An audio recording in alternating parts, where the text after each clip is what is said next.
तो जो बेटा हमारा आज का चैप्टर शुरू हो रहा है दैट इज ह्यूमन आई, वो यहाँ से शुरू हो रहा है इस टॉपिक से। इससे पहले का टॉपिक हमारे कोर्स का पार्ट नहीं है तो वो हम नहीं कर रहे। तो हम बात कर रहे हैं एक एक्टिविटी जहाँ पे हम लाइट का रिफ्रैक्शन पढ़ रहे हैं थ्रू अ प्रिज्म। तो प्रिज्म से जब रे ऑफ लाइट जाती है तो वो कैसे डेविएट करती है। मैंने क्या किया, आपको एक प्रिज्म दिया,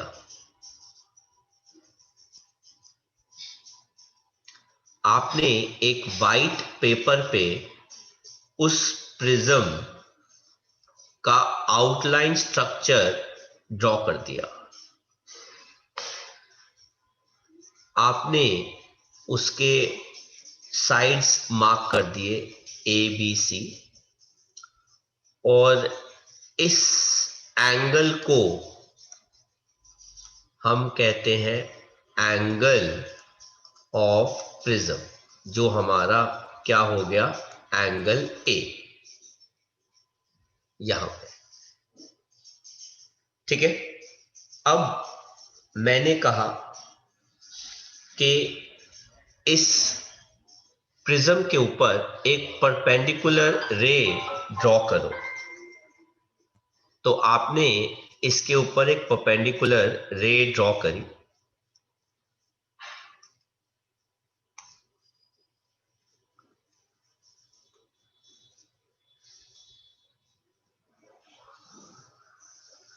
जो कुछ ऐसी आई।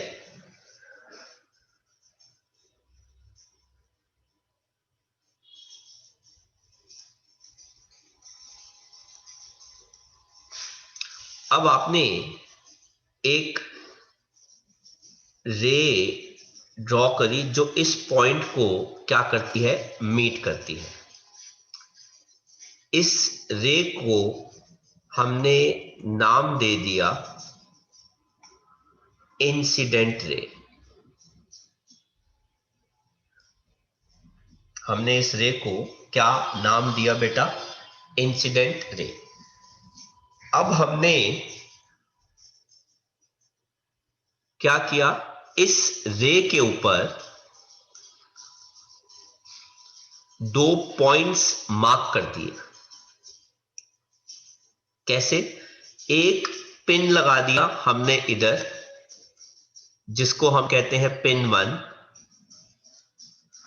और एक पिन हमने यहां लगा दिया जिसको हमने क्या नाम दिया, पिन 2।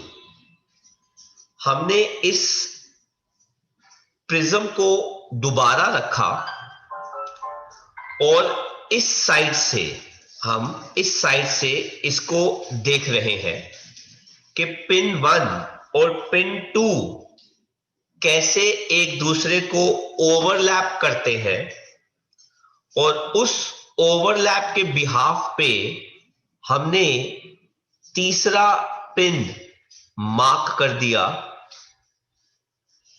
वो आया पिन 3,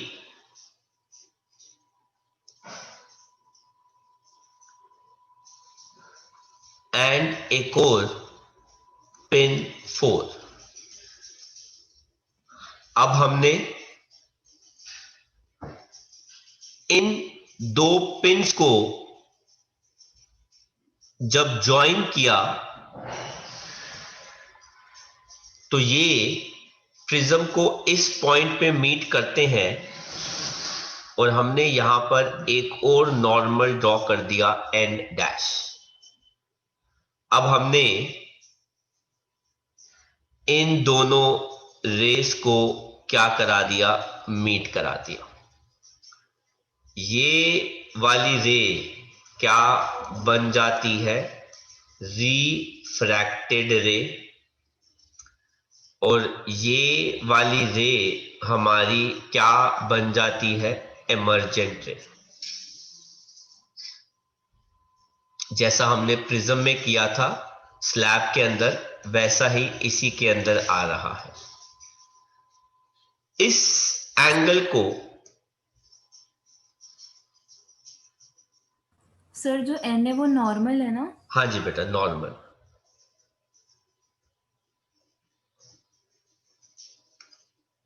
इस एंगल को बेटा हम कहते हैं एंगल ऑफ इंसिडेंस। ये वाला एंगल हमारा क्या बनता है, एंगल ऑफ इमर्जेंस। इसको हमने क्या किया, रिफ्रैक्टेड एंगल, और इसको बेटा हमने क्या मार्क कर दिया, एंगल एक्स।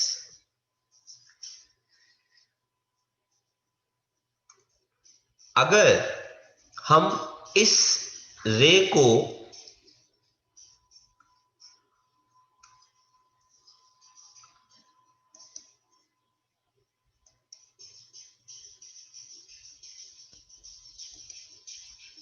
आगे की तरफ एक्सटेंड कर दें, अब ध्यान से देखना बेटा,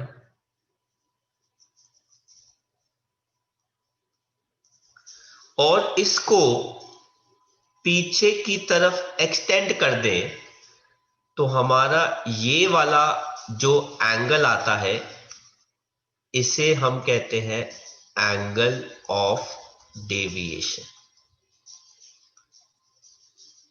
इसको हम क्या कहते हैं, एंगल ऑफ डेविएशन। वैसे अगर हमारा प्रिज्म सही हो तो ये वाली रे और ये वाली रे मोस्ट ऑफ द केसेस में पैरेलल आती है, बट प्रिज्म के अंदर कुछ केसेस के अंदर ये पैरेलल नहीं भी आती। तो अभी फिलहाल वो इतना बड़ा इशू नहीं है। तो this is how the diagram of refraction of light looks like, जब वो लाइट जो है एक प्रिज्म से, ग्लास प्रिज्म से पास करती है। इसका एक साफ सुथरा डायग्राम अभी हमारे पास आने वाला है, जिसको बेटा हम अभी ड्रॉ करेंगे। मैं फिलहाल इस डायग्राम को हटा रहा हूं, बाकी सारी मार्किंग जो है वो उसी में आ जाएगी। कहते हैं एक प्रिज्म ले लीजिए वाइट पेपर के ऊपर, और उसकी आउटलाइन को आप ट्रेस कर दीजिए।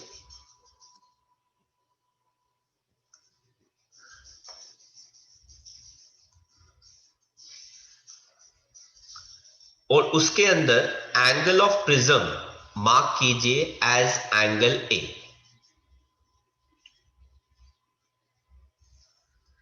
अब एक स्ट्रेट लाइन ड्रॉ कीजिए पीई, जो इस side A B of the prism को टच करती है। ये देखिए बेटा, ये हो गया एंगल ऑफ प्रिज्म।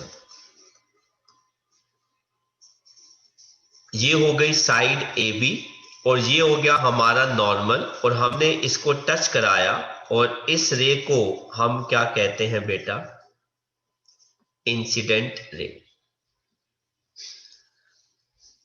ठीक है, हमने दो पिन लिए पी क्यू, उनको मार्क किया और उनको इस पॉइंट पे टच करा दिया, जो पॉइंट ऑफ इंसिडेंस है इंसिडेंट रे के लिए और नॉर्मल के लिए, जिसको हम क्या कहते हैं, ओ। ये वाला एंगल हमारा क्या हो गया, angle I, angle of incidence. Angle of refraction की अभी हमें टेंशन नहीं है, प्रिज्म से रे जा रही है सीधी, ये वाली रे बेटा कौन सी हो गई, रिफ्रैक्टेड रे। सबके नाम नीचे हमारे पास है। ये वाला एंगल जो है वो हमारा कौन सा होता है, एंगल ऑफ रिफ्रैक्शन। तो हमने angle of incidence, angle of refraction mark कर दिया। ठीक है, और जब रे यहां से बाहर निकलेगी तो वो पिन आर और पिन एस को पास करेगी, और यहां से हमने एक और नॉर्मल ड्रॉ कर दिया एम, या फिर आप इसको एम डैश कह सकते हैं। जब आप इंसिडेंट रे को पीछे एक्सटेंड कराते हैं, जैसा कि आप देख सकते हैं यहां पर, और जब आप एमर्जेंट रे को पीछे एक्सटेंड कराते हैं, इसका नाम हो गया एमर्जेंट रे।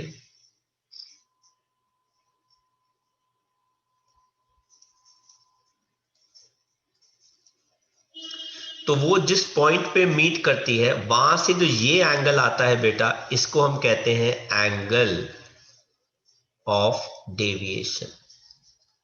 मतलब रे ऑफ लाइट कितना अपने पाथ से अलग हो गई।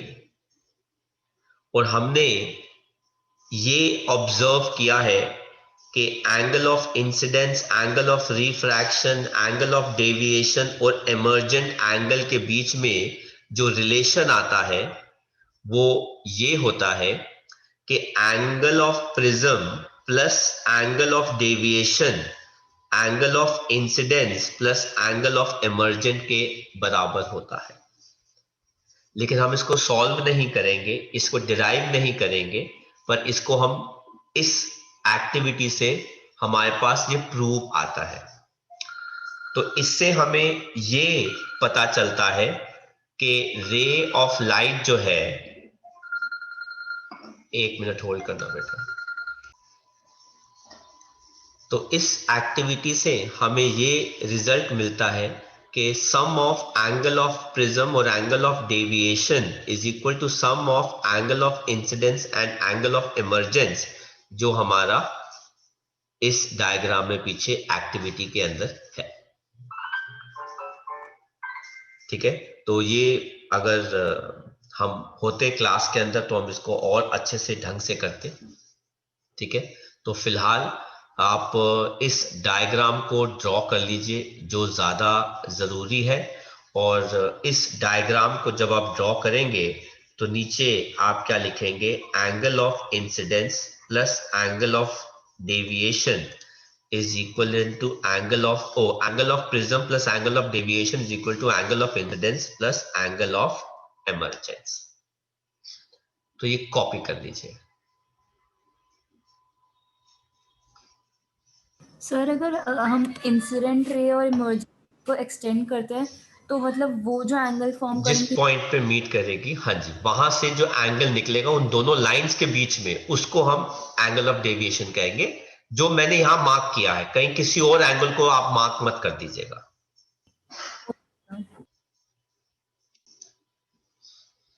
तो हम अब बात कर रहे हैं dispersion of white light by a glass prism. जब हम एक ग्लास प्रिज्म से व्हाइट लाइट को पास करते हैं तो वो स्प्लिट कर जाती है 7 डिफरेंट कलर्स के अंदर, जिन कलर्स को हम कहते हैं विबग्योर।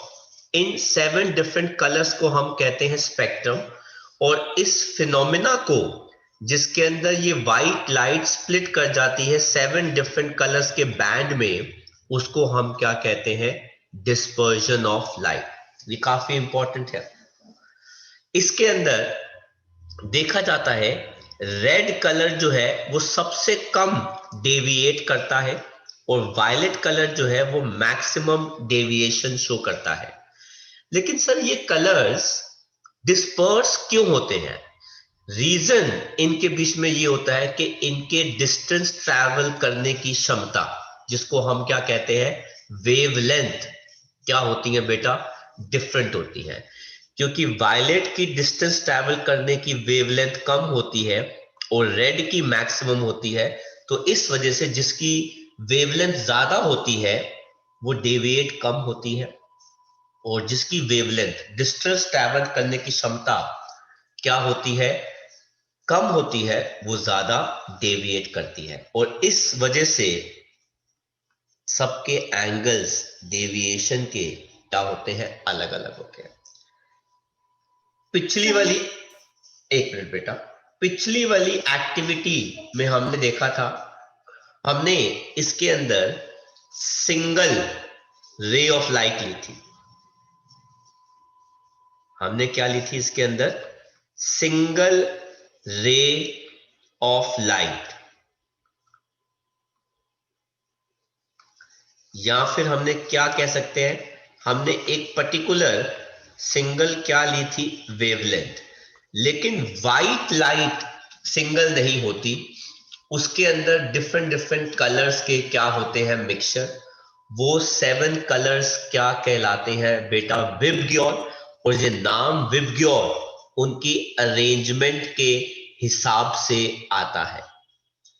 तो ये है वो प्रिज्म जिससे आप जब व्हाइट लाइट पास करते हैं तो आपको 7 डिफरेंट कलर्स नजर आते हैं। सबसे नीचे क्या आता है? वायलेट, उसके ऊपर इंडिगो, फिर ब्लू, फिर ग्रीन, फिर येलो, फिर ऑरेंज और फिर क्या आता है? रेड कलर आता है। हाँ जी, बताएं क्या पूछना चाहते हैं आप? सर आपने जो वेवलेंथ का जो रोल है डिस्पर्शन में वो थोड़ा और समझा दोगे?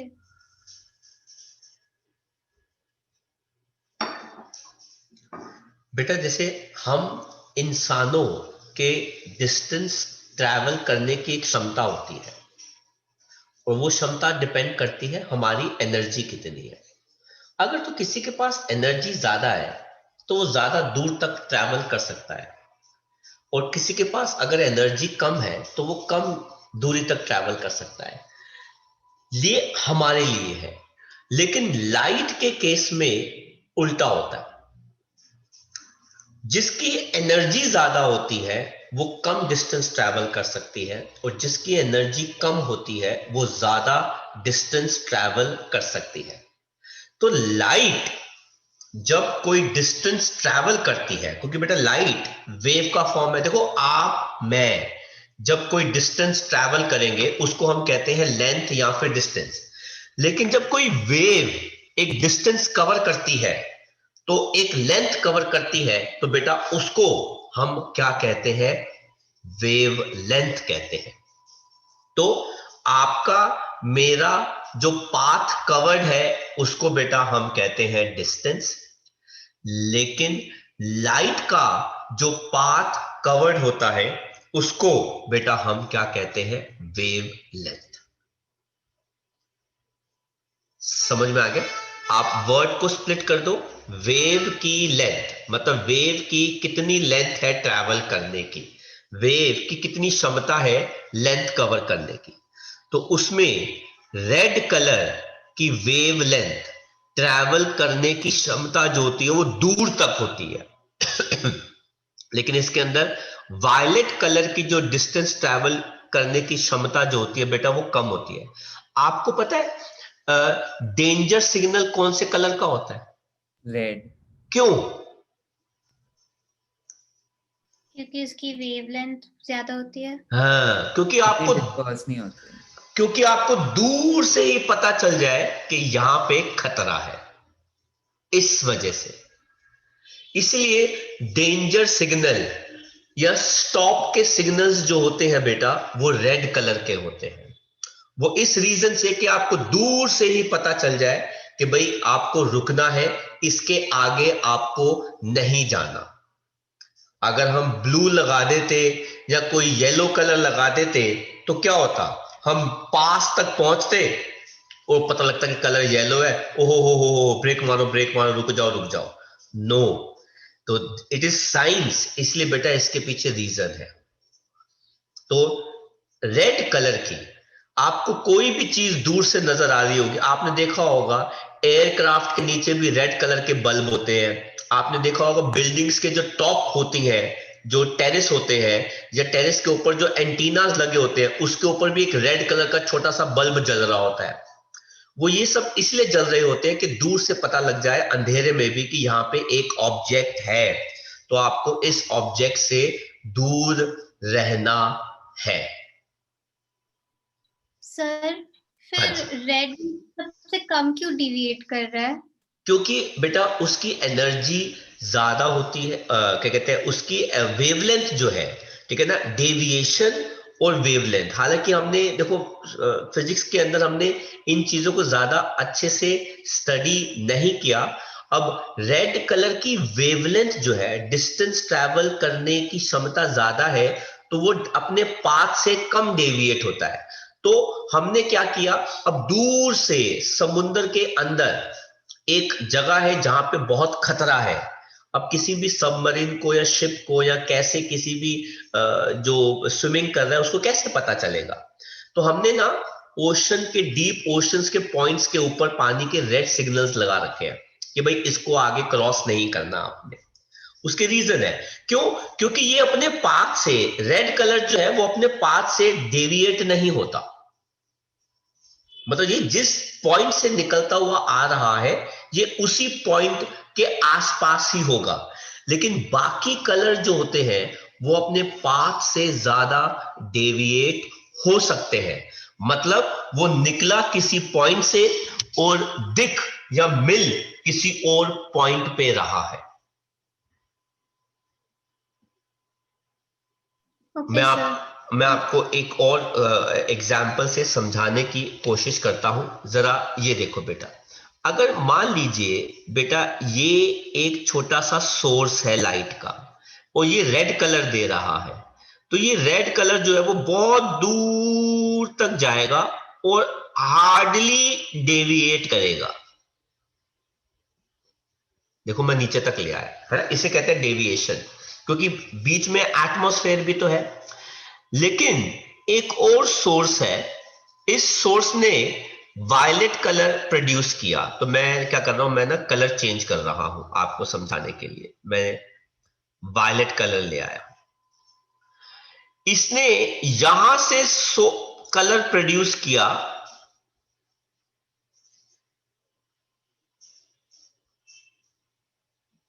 और वो यहां तक आ गया, आप उसको यहां पे देख रहे हैं और आप यहां से कहेंगे ओहो खतरा जो है वो यहां पर है, नहीं नहीं नहीं आप यहां चले जाएंगे।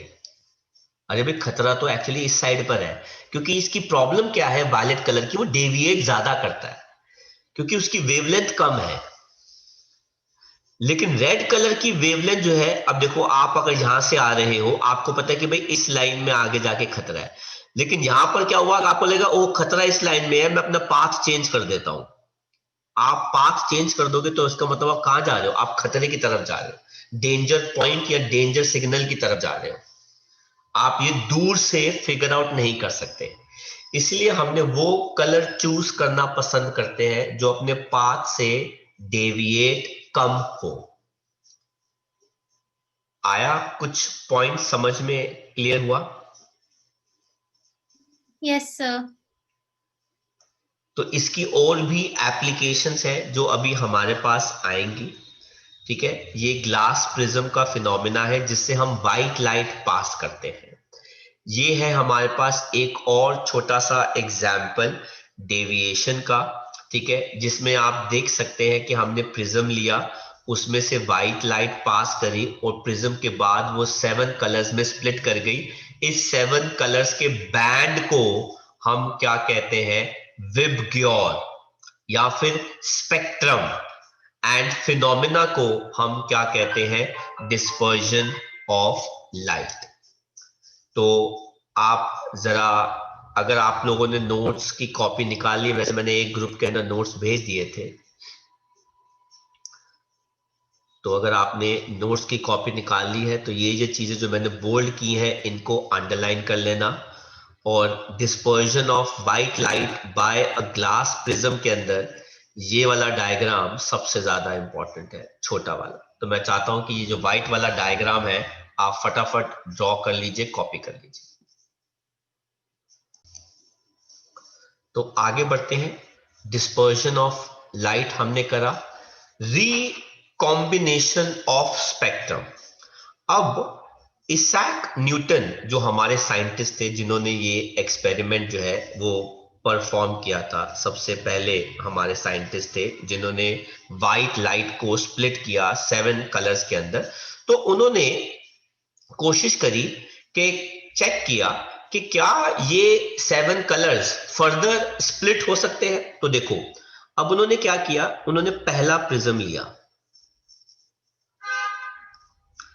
उन्होंने व्हाइट लाइट पास करी और पहले प्रिज्म ने उस व्हाइट लाइट को 7 कलर्स के बैंड में स्प्लिट कर दिया।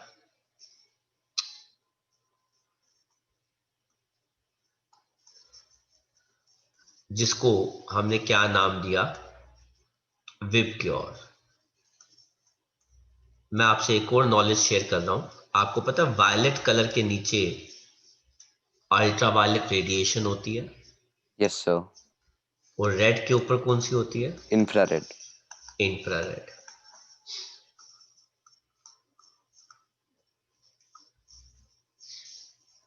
हालांकि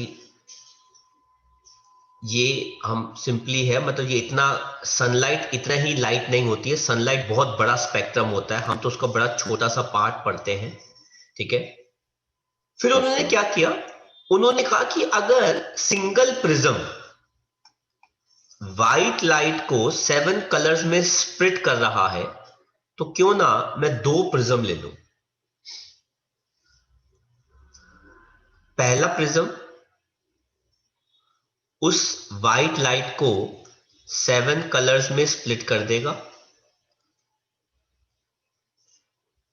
और फिर उन्होंने क्या किया, आगे दूसरा प्रिज्म ले लिया, प्रिज्म 1, प्रिज्म 2। जब उन्होंने इसको आगे लिया तो उन्होंने देखा कि फर्दर डिस्पर्जन नहीं हुआ, नो फर्दर डिस्पर्जन। मतलब व्हाइट लाइट 7 कलर्स की बनी हुई है, लेकिन 7 कलर्स फर्दर किसी भी और कलर के नहीं बने हुए, कोई डिस्पर्जन नहीं हुआ। फिर उन्होंने क्या किया, उन्होंने कहा चलो ठीक है, फिर मैं ऐसा करता हूं कि पहले प्रिज्म को तो मैं सीधा रखता हूं और दूसरे प्रिज्म को मैं इन्वर्टेड करके रख देता हूं और देखता हूं अब क्या होता है। तो ये था हमारा प्रिज्म 1 और ये हमारा क्या हो गया, प्रिज्म 2। व्हाइट लाइट आई, पहले प्रिज्म ने उसको 7 कलर्स में स्प्लिट कर दिया,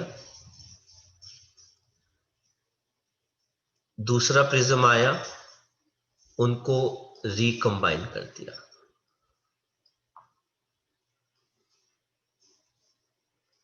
तो 2 प्रिज्म ने क्या कर दिया बेटा, रिकॉम्बिनेशन ऑफ स्पेक्ट्रम। तो हमको इससे ये पता चला कि अगर आप 2 प्रिज्म सेम तरीके से रखते हैं तो 7 कलर्स फर्दर स्प्लिट नहीं होंगे, वही फिक्स्ड कलर्स होते हैं। और अगर आप प्रिज्म्स को अपसाइड डाउन करके रख देते हो, इन्वर्ट करके रख देते हो, तो हमारा जो स्पेक्ट्रम है वो कंबाइन करके हमें व्हाइट लाइट वापस दे देता है। तो दिस इज द कॉन्सेप्ट जो हमने यहां पे सीखा।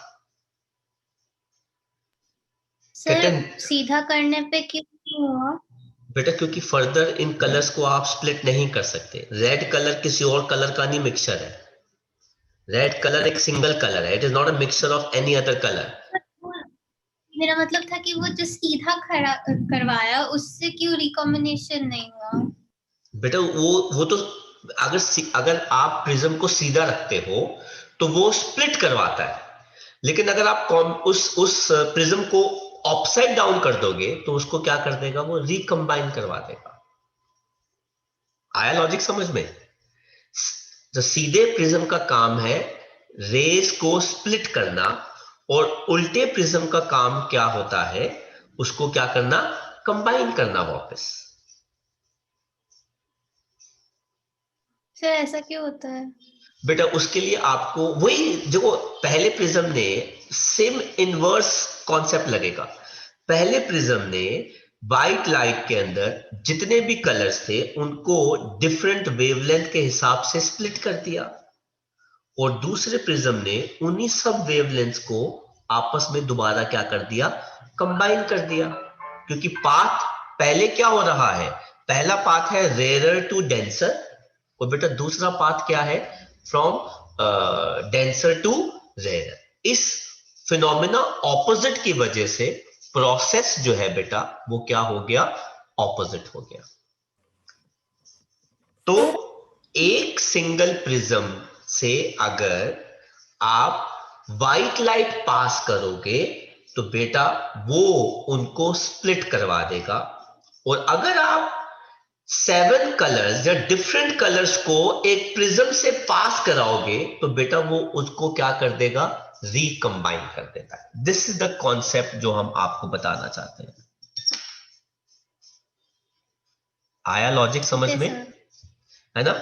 तो Yes, sir. एक प्रिज्म अगर आप उसमें से व्हाइट लाइट पास करते हो, ठीक है ना, फ्रॉम रेयरर टू डेंसर, और बाद में जब वो डेंसर टू रेयरर जाता है, सर कैसे, ये देखो बेटा, रेयरर टू डेंसर, और बाद में जब वो डेंसर टू रेयरर जाता है वो स्प्लिट कर देता है। लेकिन अगर वो डेंसर टू रेयरर जाएगा तो बेटा वो उसको क्या कर देगा, रिकंबाइन कर देगा। आया कॉन्सेप्ट समझ में? सर अगर व्हाइट लाइट को इन्वर्टेड प्रिज्म से पास करेंगे प्रिज्म 2 से, तो क्या होगा? लाइक पहले ही प्रिज्म 2 से, पहले ही प्रिज्म 2 से पास करेंगे तो बेटा अगर आपके पास ये प्रिज्म है, आपने उसको ऐसे रखा, तो बेटा आपका जो 7 कलर की स्प्लिटिंग है वो भी ऑपोजिट आएगी।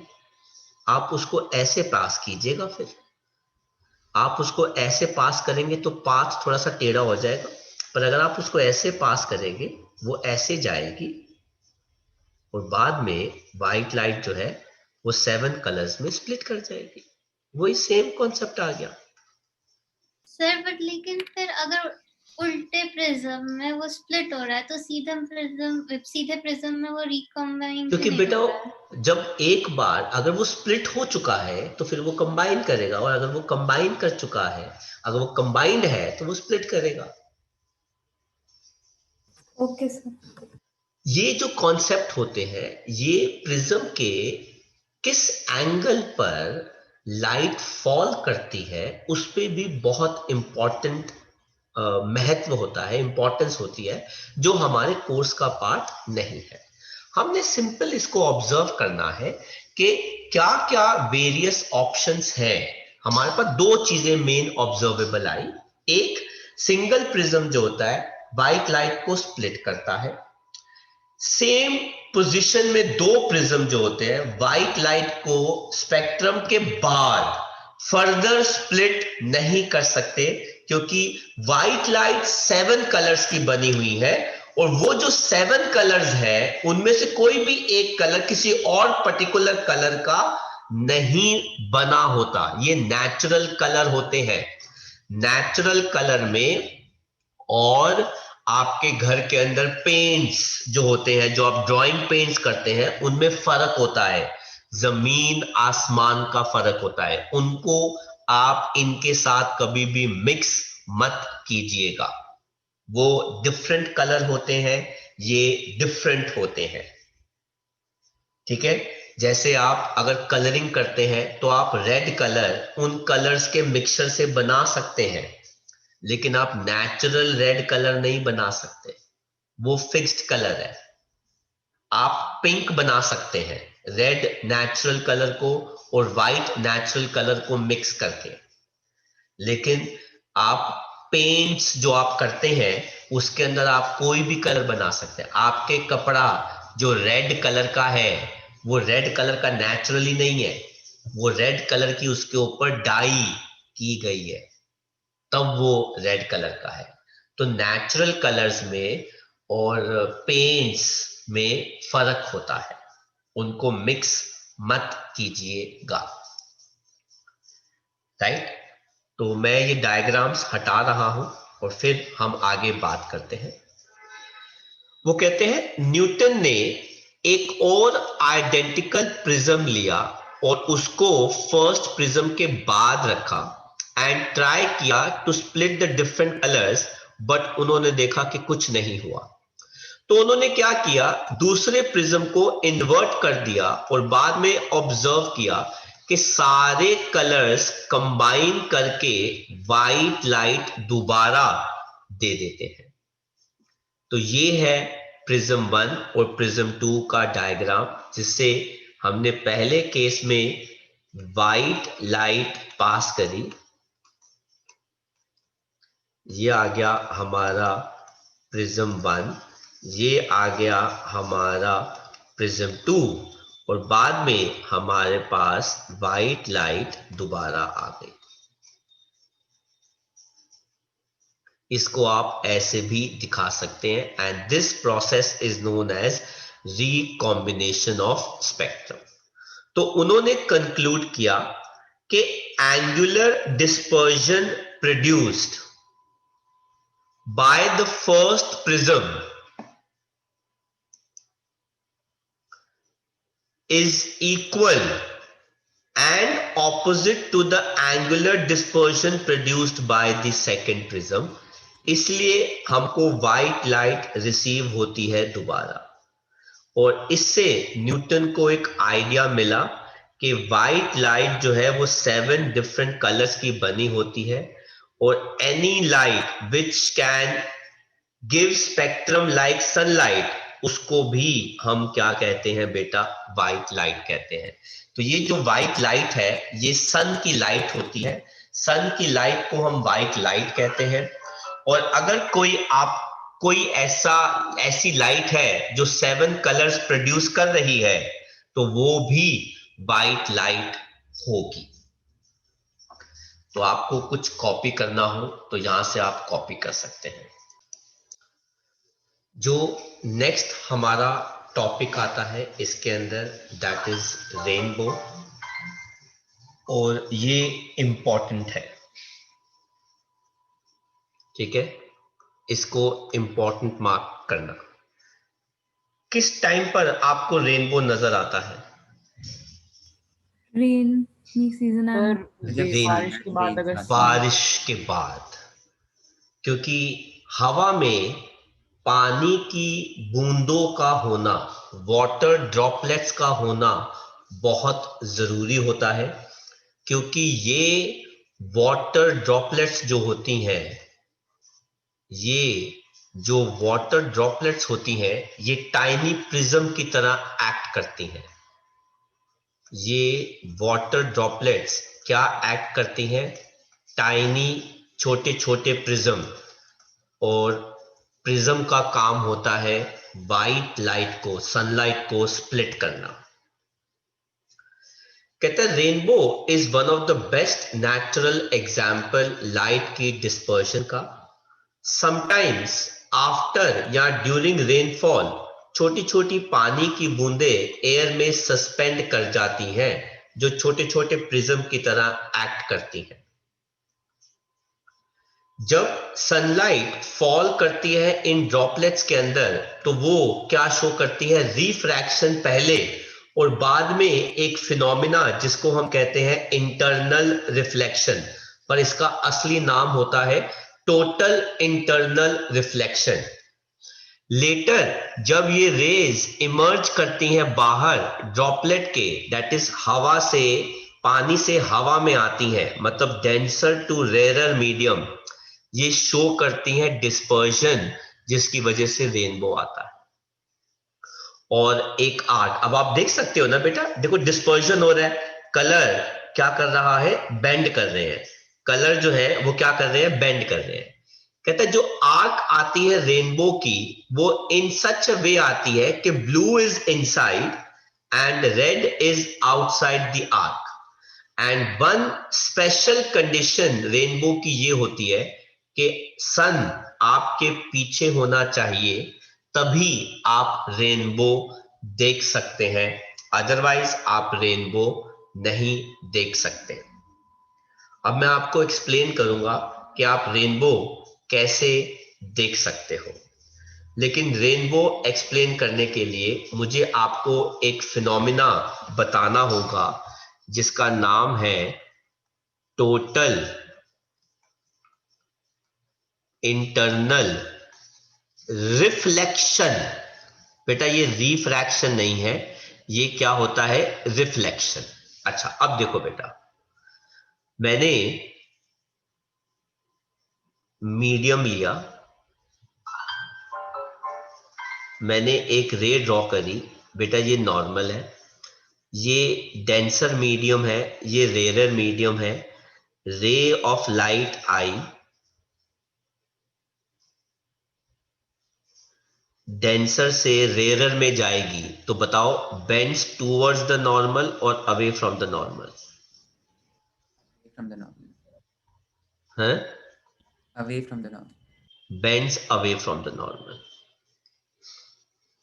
तो आप देख सकते हो एंगल आर हो गया ये, और ये वाला एंगल जो है बेटा कौन सा हो गया, आई। एंगल आई छोटा होता है as compare to angle are.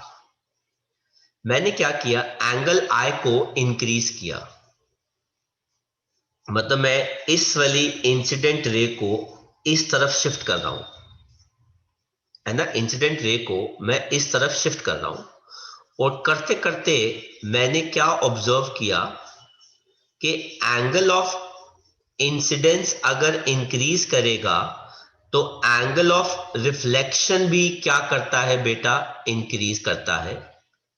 और वो एंगल जिसके लिए एंगल ऑफ रिफ्लेक्शन क्या बन जाता है बेटा, 90 डिग्री, इस एंगल ऑफ इंसिडेंस को बेटा हम किस नाम से जानते हैं, क्रिटिकल एंगल।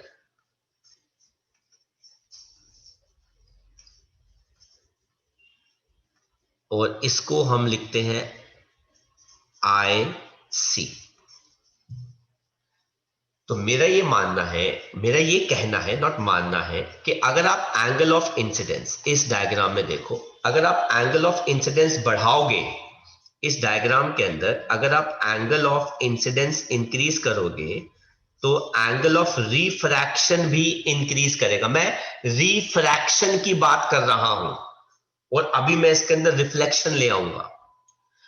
तो आपने एंगल ऑफ इंसिडेंस इंक्रीज किया, एंगल ऑफ रिफ्रैक्शन इंक्रीज कर रहा है। जैसे ही एंगल ऑफ रिफ्रैक्शन 90 डिग्री हो जाएगा तो एंगल ऑफ इंसिडेंस को बेटा हम क्या कहते हैं, critical angle. Now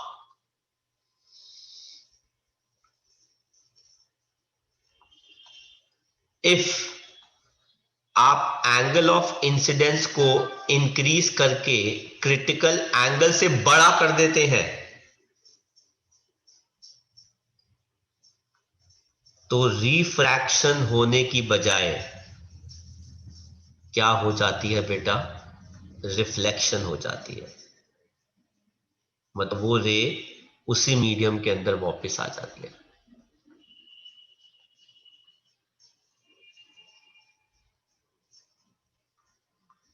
When angle of incidence becomes more than critical angle, then ray of light bends in same medium, that is वो क्या कर जाती है, रिफ्लेक्ट कर जाती है, that is it reflects। इस फिनोमिना को बेटा हम कहते हैं टोटल इंटरनल रिफ्लेक्शन। क्या कहते हैं बेटा इसको, टोटल इंटरनल रिफ्लेक्शन। और अब देखो ये कैसे होता है। ये है सन, यहां पे आप खड़े हुए हैं और ये है वो पानी की बूंद, थोड़ा सा हाईलाइट कर दिया हमने। सन की रेज सीधी आती है इस पानी की बूंद के ऊपर और वो कहां पे एंटर करती हैं, रेयरर टू डेंसर, तो बेंड्स टूवर्ड्स द नॉर्मल। और इस पॉइंट पे क्या हो जाता है, टोटल इंटरनल रिफ्लेक्शन। ये है वो जगह जहां पे क्या होता है, टोटल इंटरनल रिफ्लेक्शन। लाइट पानी की बूंद के अंदर से ही बाहर आती है और जब वो डेंसर से कहां जाती है, रेयरर, तो बेटा वो 7 कलर्स में क्या कर जाती है, स्प्लिट कर जाती है। हमें क्या नजर आता है, रेनबो। सो रेनबो के लिए दो चीजें होती हैं, एक क्या होती है, रिफ्रैक्शन, दूसरा क्या होता है बेटा, टोटल इंटरनल रिफ्लेक्शन। दोनों के कॉम्बिनेशन से क्या आता है बेटा, रेनबो। लेकिन देखने के लिए आपको ऐसा स्टैंड होना पड़ेगा कि सन आपके पीछे होना चाहिए। आप सन को फेस करेंगे तो आपको रेनबो नजर कभी नहीं आएगा। इसलिए वन सेट ऑफ पीपल को रेनबो नजर आता है and the other set of people को ऑपोजिट साइड पे रेनबो जो है वो नजर नहीं आता। तो पिछले डायग्राम के अंदर, ठीक है, हमने यही कॉन्सेप्ट जो है वो देखा था कि आप अगर इसको भी देखें, हमने एक्सप्लेन किया हुआ है कि देखो सन की लाइट है वो स्ट्रेट जाती है, रेयर से डेंसर जाती है, बेंड करती है टूवर्ड्स नॉर्मल, यहाँ पे आ गया टोटल इंटरनल रिफ्लेक्शन, और जब बाहर आती है तो हमारे पास क्या आता है, रिफ्रैक्शन, और रेनबो का कलर आता है। तो अलग अलग ड्रॉप्स होती हैं ऐसी, there are multiple thousands of drops, ठीक है ना, जिनसे लाइट जो है वो क्या कर जाती है, स्प्लिट कर जाती है। आई होप आपको बेटा कॉन्सेप्ट समझ में आया। तो फिलहाल पहले टोटल इंटरनल रिफ्लेक्शन के लिए ये ड्रॉ कर लीजिए, उसके बाद फिर मैं आगे का आपसे ड्रॉ करवाता हूं।